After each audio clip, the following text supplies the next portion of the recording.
कैसे न नजर फिसले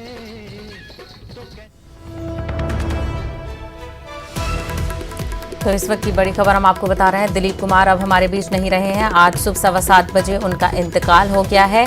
98 साल की उम्र में दिलीप कुमार ने आखिरी सांस ली। काफी दिनों से वो बीमार चल रहे थे और पिछले 8 दिनों से वो मुंबई में हिंदुजा अस्पताल में जेर इलाज थे। उनका इलाज चल रहा था।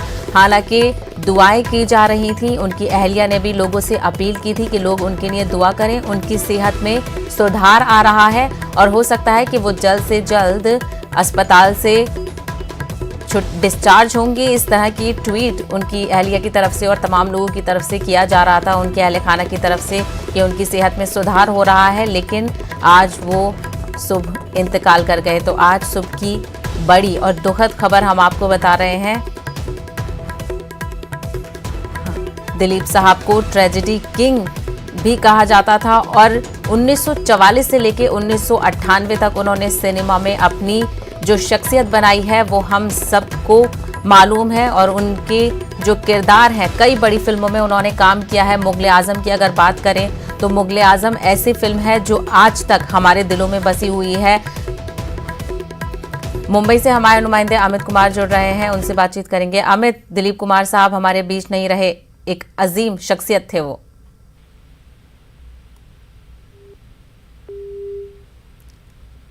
चलिए हम अपने नुमाइंदे से जुड़ने की कोशिश करेंगे, उनसे हमारा राब्ता मुनक़ते हो गया है। तो इस वक्त की दुखद खबर हम आपको बता रहे हैं। दिलीप कुमार अब हमारे बीच नहीं रहे हैं। आज उनका इंतकाल हो गया है।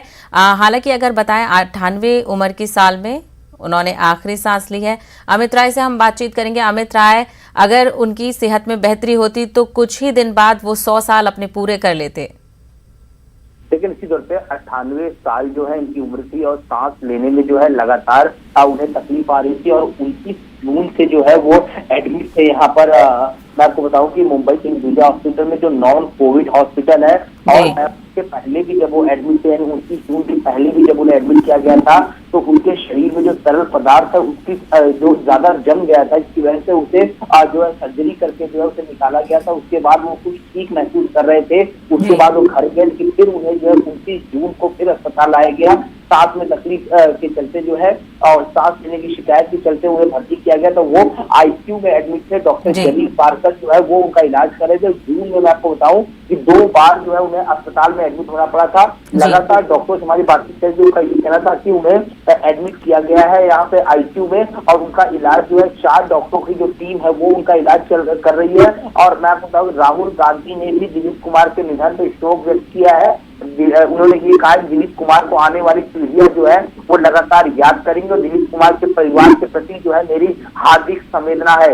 एक सुपरस्टार को जो है हमने खो दिया। ट्रेजेडी किंग कहा जाता था।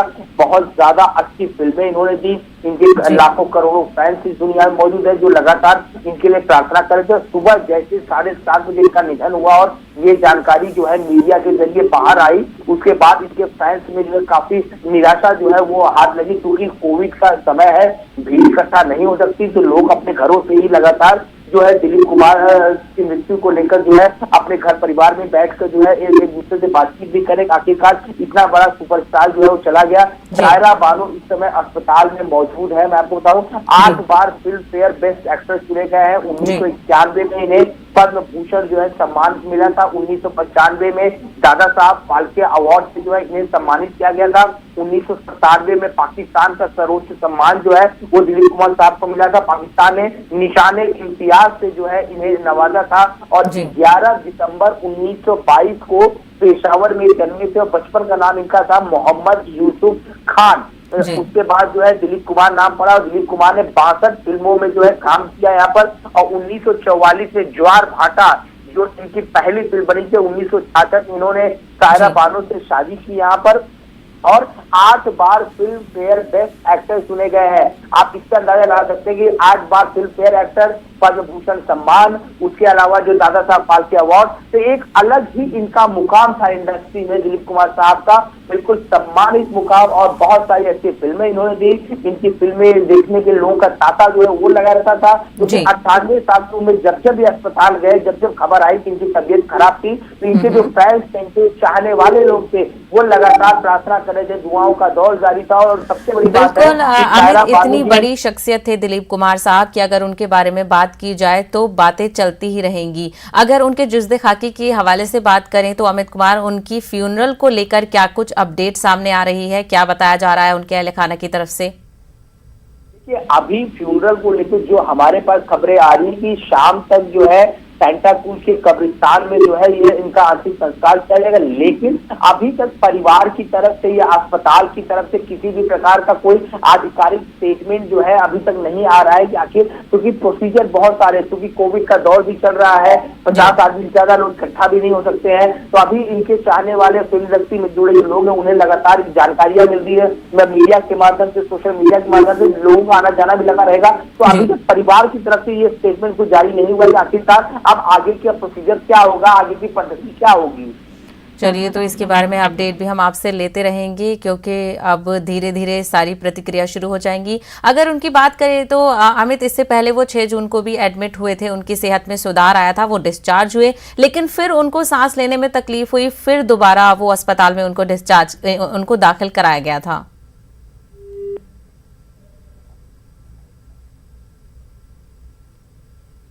अमित, क्या आप मुझे सुन पा रहे हैं?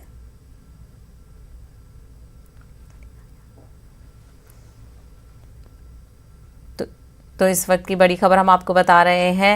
बॉलीवुड जगत के सिनेमा के जाने माने सितारे दिलीप कुमार साहब अब हमारे बीच नहीं रहे हैं। आज सुबह की बेहद दुखद खबर हम आपको बता रहे हैं। दिलीप कुमार इंतकाल कर गए हैं। उनका 98 साल की उम्र में आज इंतकाल हो गया है। अगर बात करें तो अगर उनकी सेहत में सुधार होता तो वो और जिंदगी जीते, और 2022 में अगर बात करें तो वो 100 साल पूरे कर लेते। यही दुआएं की जा रही थी, फैंस लगातार दुआ कर रहे थे कि दिलीप साहब जल्दी से सेहतमंद हो और वो हमारे बीच फिर से लौटें। वो हमेशा सिनेमा जगत में उनका किरदार की तो क्या ही तारीफ की जाए, साथ ही साथ वो सोशल वर्क जो करते थे अपना, उसके लिए भी वो काफ़ी जाने जाते थे। वो लोगों की मदद के लिए सामने आते थे, वो चैरिटी करते थे और सोशल वर्क में भी वो हमेशा सरगर्म रहते थे।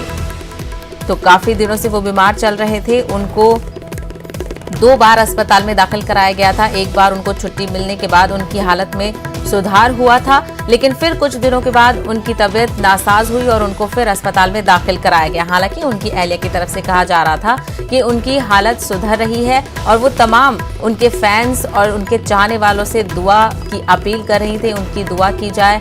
लेकिन ये ऐसा निज़ाम है कि एक दिन दुनिया से सबको जाना है, तो आज हमारे बीच से एक राइजिंग स्टार हमें अलविदा कह गए हैं, जिनकी शख्सियत को हम नहीं भूल सकते। और उनकी तमाम बड़ी फिल्मों की अगर हम बात करें, उन्होंने लंबा अरसा सिनेमा को दिया है। अगर हम बात करें तो उन्होंने 65 फिल्में इस दुनिया को दी हैं। उन्होंने 65 फिल्मों में अपने किरदार अदा किया है, जिसमें कई बड़ी फिल्में हैं। अगर हम बात करें तो देवदास 1955 में, नया दौर 1957 में, मुगले आजम 1960 में, गंगा जमुना 1961, क्रांति 1981 और कर्मा 1986। और उनकी आखिरी फिल्म की अगर बात करें तो 1998 में किला उन्होंने जिसमें काम किया था। उसके बाद उन्होंने कोई फिल्म नहीं की। 1998 तक उन्होंने तमाम फिल्मों में काम किया और सिनेमा को एक पहचान दिलाई। कई बड़े अवार्ड्स उनके नाम पर दर्ज हैं, कई बड़े अवार्ड से उनको नवाजा गया है। अगर फिल्म फेयर अवार्ड की बात करें तो उनको 8 बार फिल्म फेयर अवार्ड दिया गया है और इनॉग्रल फिल्म फेयर अवार्ड भी उन्हीं के नाम दर्ज है।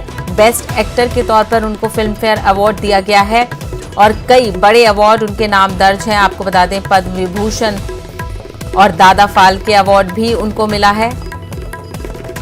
अगर उनके पहले नाम की बात करें तो उनका मोहम्मद यूसुफ खान नाम था। हालांकि उनको फर्स्ट खान भी कहा जाता है। कई और खान बड़ी शख्सियत हमारे बीच हैं, लेकिन जो फर्स्ट खान के नाम से हम याद करेंगे तो वो दिलीप कुमार साहब को ही याद करेंगे। इसके अलावा अगर हम आपको बताएं तो मेथड एक्टिंग की जो टेक्निक है सिनेमा में, वो दिलीप कुमार साहब ही लाए थे। उन्होंने कई टेक्निक्स को सिनेमा में लाया था, लेकिन जिसमें से अगर हम बात करें तो मेथड एक्टिंग का जो क्रेडिट जाता है वो दिलीप कुमार साहब को ही जाता है। कई बड़े अवार्ड्स उनके नाम रहे हैं, जिसमें से film fair award for best actor के लिए उनको इनॉग्रल रेसिपिएंट भी कहा जाता है इस अवार्ड का।